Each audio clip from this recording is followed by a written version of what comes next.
Assalamualaikum semua. Hari ini saya nak berikan pesanan kepada ibu-ibu hamil yang nak berpuasa di bulan puasa, dan juga nasihat kepada doktor-doktor dan jururawat yang menjaga kesihatan ibu-ibu hamil. Jadi ramai ibu hamil tanya soalan. Mereka tak tahu boleh puasa ke tak boleh puasa masa bulan Ramadan. Jadi banyak pendapat daripada orang-orang di luar sana yang menyebabkan ibu-ibu kita rasa bimbang dan stres.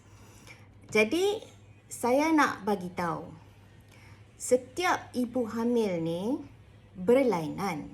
Badan mereka lain, masalah kesihatan mereka lain-lain, dan anak di dalam kandungan pun ada masalah yang lain-lain. Jadi kita tak boleh buat perbandingan, tak usah duk bandingkan diri sendiri dengan orang lain.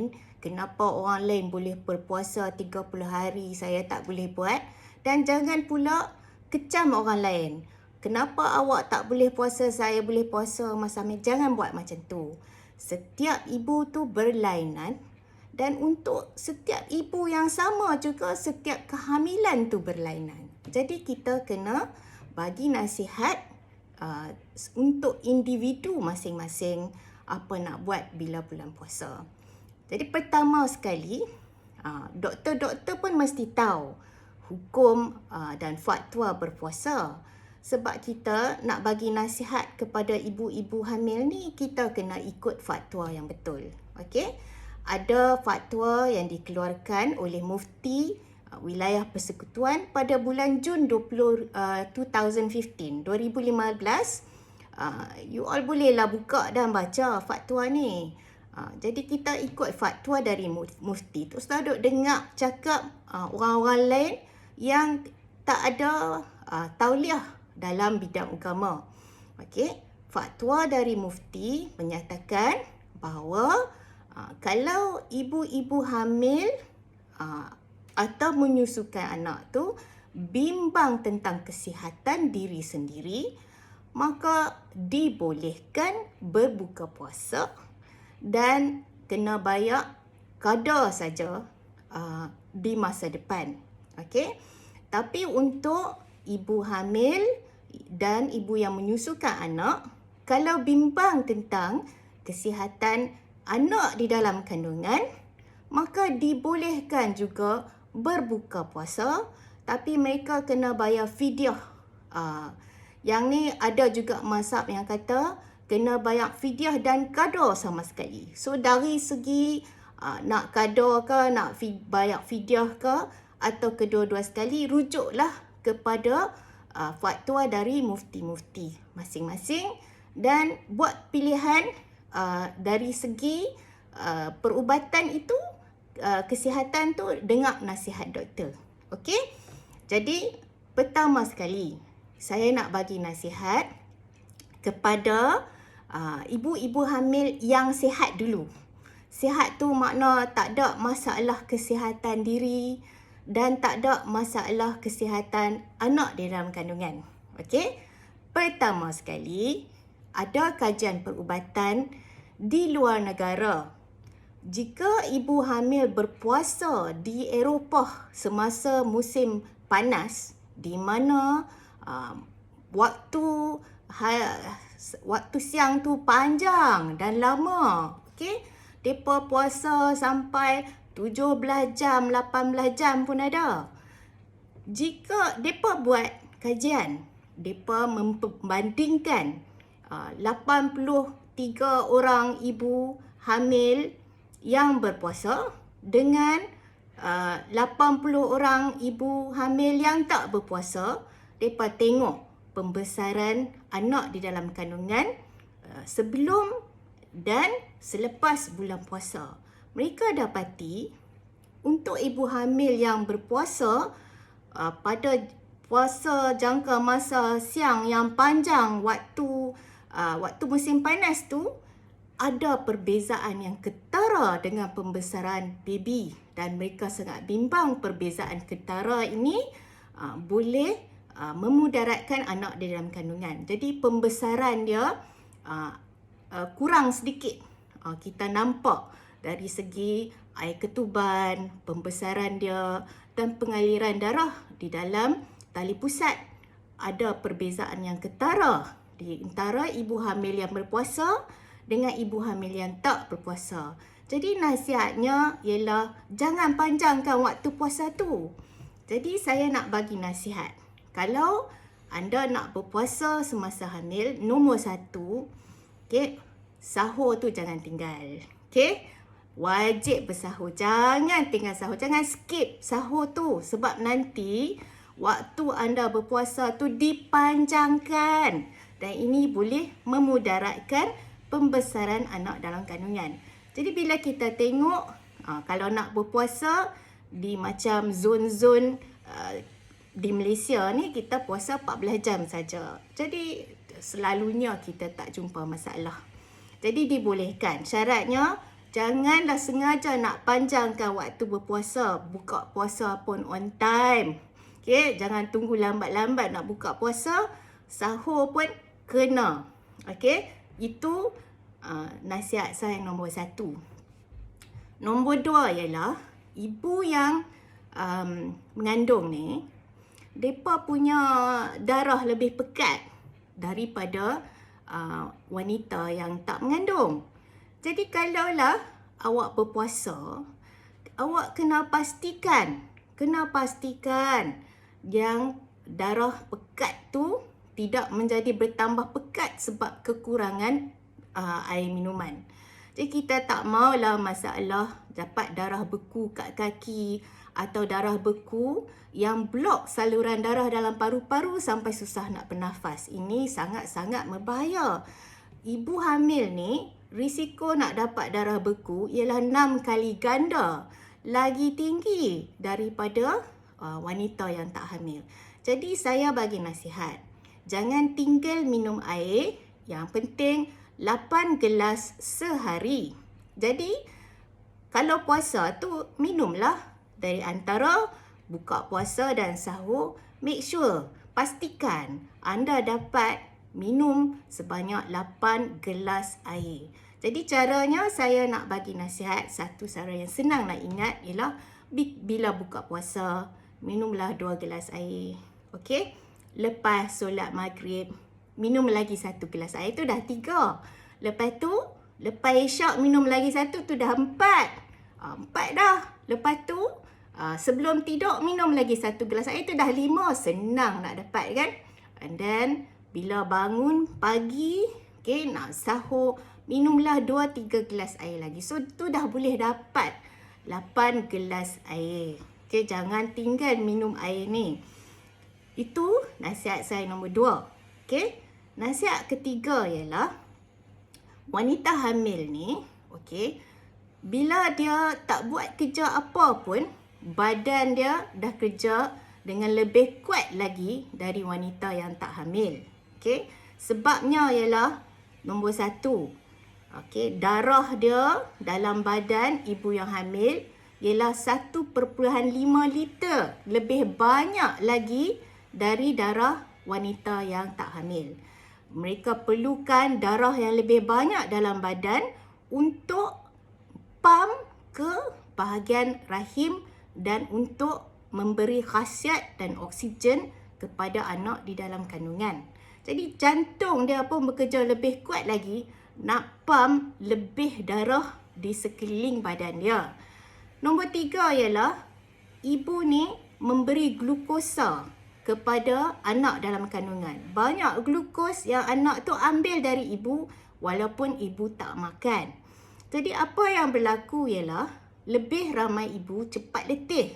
Cepat letih dan gula dalam darah berkurangan bila berpuasa. Kadang-kadang kita dapati dalam 20 minggu pertama kehamilan tu ramai ibu ada tekanan darah yang lebih rendah. Ini sangat penting dan sangat normal ya. Jangan bimbang, tekanan darah yang lebih rendah semasa mengandung sangat penting untuk membantu lebih lagi darah mengalir kepada rahim anak dalam kandungan. Jadi ini satu perkara yang normal, tapi kadang-kadang kita dapati sebab tekanan darah ni rendah sikit, dia lebih senang rasa nak pitam bila berdiri lama-lama.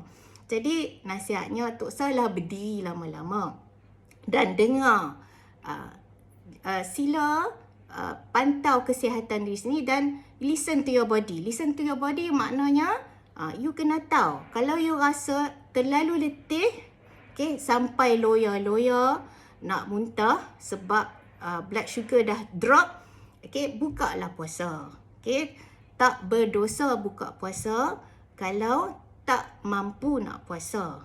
Okay, setengah orang boleh puasa 30 hari tak ada masalah. Ada orang yang mungkin kena buka puasa dan tak boleh puasa setiap hari. Ada orang yang rasa terlalu letih nak berpuasa. Jadi ini kena dengar your body lah. Jadi kena prihatin kepada badan sendiri dan ikut kemampuan diri sendiri. Tak usah duk dengar cakap orang lain. Kalau you rasa badan you tak mampu, terlalu letih, maka boleh berbuka puasa. Itu nasihat saya nombor 3, ialah prihatin kepada badan sendiri dan kalau tak mampu nak puasa, boleh buka puasa. Nombor 4 ialah saya nak anda prihatin kepada anak di dalam kandungan. Okey. Anak di dalam kandungan ni, okey, kalau sebelum 27 minggu kehamilan, kami tak nasihatkan anda memantau pergerakan baby lagi. Tak payah pantau pergerakan baby sebelum 27 minggu kehamilan, iaitu sebelum trimester ketiga, sebab ini hanya akan bagi ibu rasa bimbang. Bukan semua ibu boleh rasa pergerakan baby yang masih kecil. Dia belum lagi sampai 1 kilo ni, kadang-kadang walaupun dia aktif, bukan semua ibu boleh rasa pergerakan dia. Jadi ibu akan bimbang. Nombor 2 ialah tak ramai anak di dalam kandungan ada masalah pembesaran pada trimester kedua. Okay? Kebanyakan masalah pembesaran selalunya ialah pada trimester ketiga, di mana baby tu sudah besar sikit dan perlukan lebih lagi. Yang ni baby yang besar ni perlukan lebih lagi bekalan daripada uri plasenta ibu. Jadi masa trimester kedua jarang sangat kita jumpa masalah pembesaran baby atau fetal growth restriction, kecuali baby tu ada masalah lain seperti sindrom-sindrom. Okey, jadi kita pantau pembesaran baby pada trimester kedua melalui ultrasound scan. Kalau tak ada masalah, maka tak payah nak bimbang tentang pergerakan dia pada trimester kedua. Bila masuk trimester ketiga, selepas 27 minggu, kami akan bagi nasihat kepada ibu-ibu memantau pergerakan baby. Okey. Kalau ada masalah, kata baby ni selalunya lebih cergas daripada ni, tapi kali ni hari ni rasa macam dia tak sihat pula. Ibu kena tahu. Hanya ibu tahu perangai baby dia. Kita nak ibu mengenali anak dalam kandungan. Hanya ibu tahu. Kenapa anak saya hari ni tak cergas macam biasa? Ada masalah. Dia tak sihat ke apa? Kalau kita bimbang, maka saya nasihatkan bukalah puasa. Buka puasa, lepas tu tengok pergerakan dia dah lagi laju atau tidak. Kalau lepas buka puasa, anda rasa pergerakan baby dah cergas seperti biasa semula, maka tak apa, tak payah datang ke hospital. Tapi kalau lepas buka puasa pun rasa baby ni masih tak cergas macam biasa, masih lagi something wrong lah, anak I macam tak sihat ni, kenapa? Jadi sila datang ke hospital. Okay, pukul 2 pagi pun mailah, Tok Sah tunggu pergi klinik. Jangan pergi klinik GP. Klinik tak ada CTG, kena pergi ke hospital bersalin. Okay, dan supaya doktor dan jururawat boleh menilai kesihatan baby. Okey, itu syarat keempat. Okey. Syarat kelima ni, syarat kelima ni saya bagi untuk ibu-ibu yang ada masalah GDM. Okey? GDM ni ialah gestational diabetes. Kebanyakan ibu yang ada GDM, dia boleh kontrol kawalan gula dia, bacaan gula dia melalui pemakanan sihat dan melalui kecergasan diri atau exercise. Jadi kami selalu bagi nasihat kepada ibu-ibu yang ada GDM supaya jaga pemakanan anda. Jadi macam ni, apa yang kita tak mau anak dalam kandungan tu hadapi ialah darah, bacaan gula dalam darah yang naik terlalu tinggi. Lepas tu turun balik, lepas tu tinggi, tu turun balik, lepas tu tinggi, lepas tu turun balik. Ini tidak baik untuk kesihatan baby. Jadi yang penting tu ialah masa anda bacaan gula 2 jam lepas sahur dan bacaan gula 2 jam lepas buka puasa. Okey, bolehkah anda cuba menjaga pemakanan sihat walaupun untuk buka puasa, dan walaupun anda puasa, boleh tak anda kawal bacaan gula anda 2 jam lepas buka puasa? Kena cek juga. Saya sarankan kepada semua ibu-ibu hamil yang ada GDM ni, yang boleh kawal dengan diet je. GDM on diet ni, okey, awak kena cek bacaan gula dalam darah sendiri kat rumah. Tak payah duk pergi kat klinik nak buat sendiri kat rumah dan jaga sendiri kesihatan. Kita ada target 6.7 ke bawah 2 jam selepas start makan. Okey, jadi bila buka puasa tu, saya cadangkan anda tak usah buka puasa makan balon semua. Makanan tak sihat pun nak, makanan tak berkhasiat pun nak, sampai sirap bandung pun nak, kuih pun nak. Dah lah kurma 5-10 biji, tak usah buat macam tu. Buka puasa, ambil kurma 2 biji, minum air segelas, berhenti sekejap. Jangan makan banyak-banyak. Berhenti sekejap, pergi solat dulu. Lepas tu mai balik, okey. Jangan lupa pinggan suku-suku separuh. Okey, kena ada sayur-sayuran, pemakanan yang seimbang. Kena ada sayur-sayuran. Bukan makan nasi biryani penuh pinggan. Nanti gula naik mencanak tinggi. Walaupun anda berpuasa 1 hari, bila buka puasa tu sangat penting jaga pemakanan sihat. Sebab masalah ibu yang ada GDM ni, mereka ada lebih kecenderungan untuk gula naik mencanak tinggi walaupun makan tak terlalu banyak.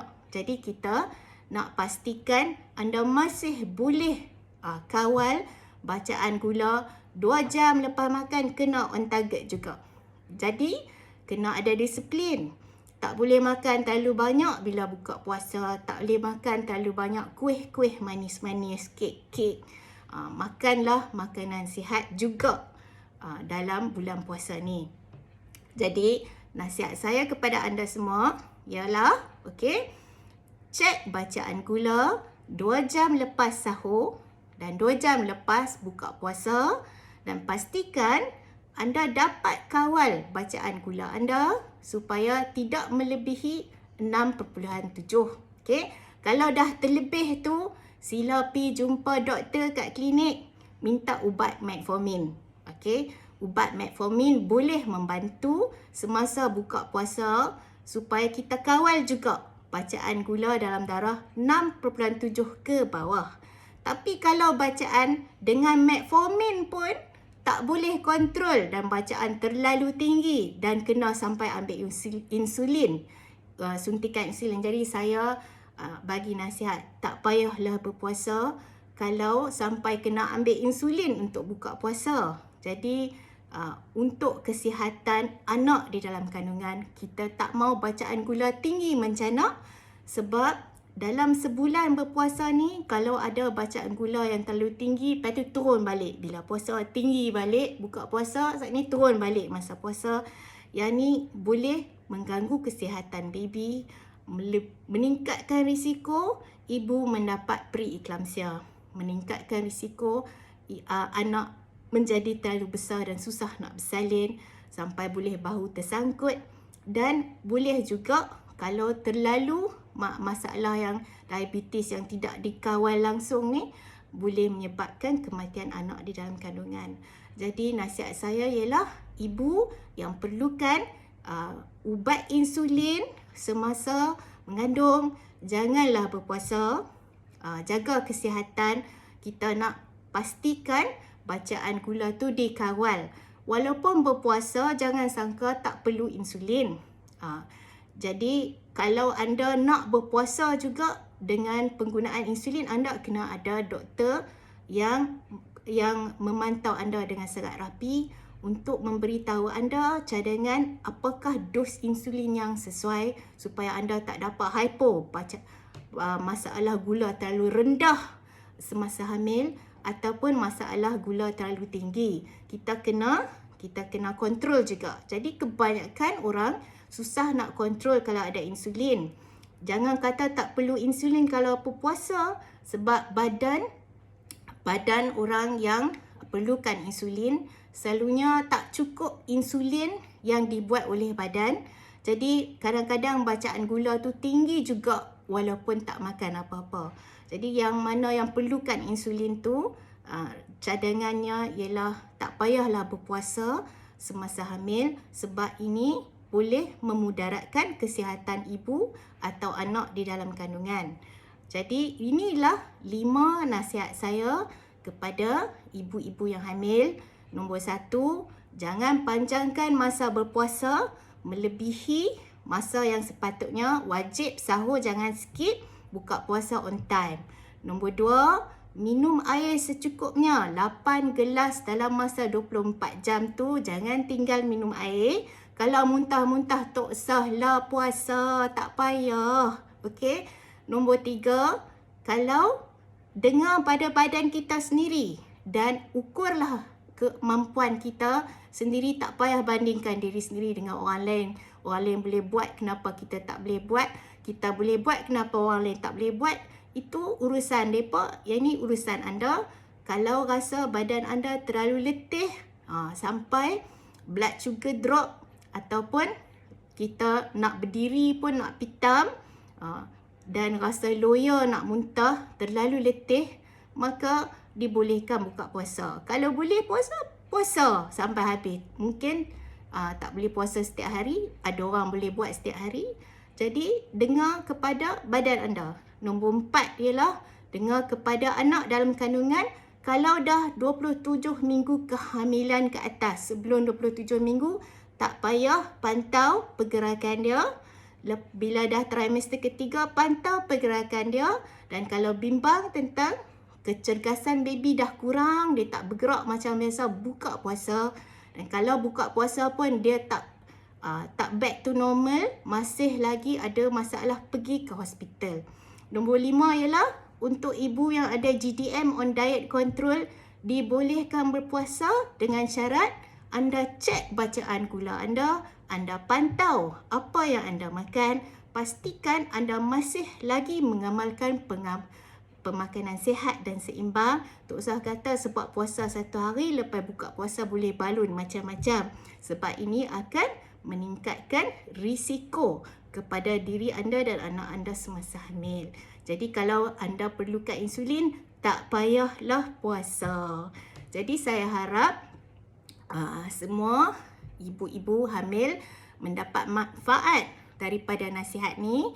Dan doktor-doktor yang menjaga kesihatan ibu hamil juga, jangan lupa tanya mereka puasa ke tak. Okey, bagi nasihat menjaga kesihatan. Walaupun mereka puasa, buka puasa kena minum dengan cukup dan jaga pemakanan sihat dan seimbang bila buka puasa. Okey, untuk ibu-ibu yang menyusukan anak di dalam kandungan, saya buat video yang lain pula. Supaya tak confuse, tak keliru tentang nasihat untuk ibu yang menyusukan anak ni tak sama dengan nasihat ibu yang hamil. Okey, terima kasih. Saya mengucapkan selamat menyambut Ramadan dan selamat berpuasa. Okey.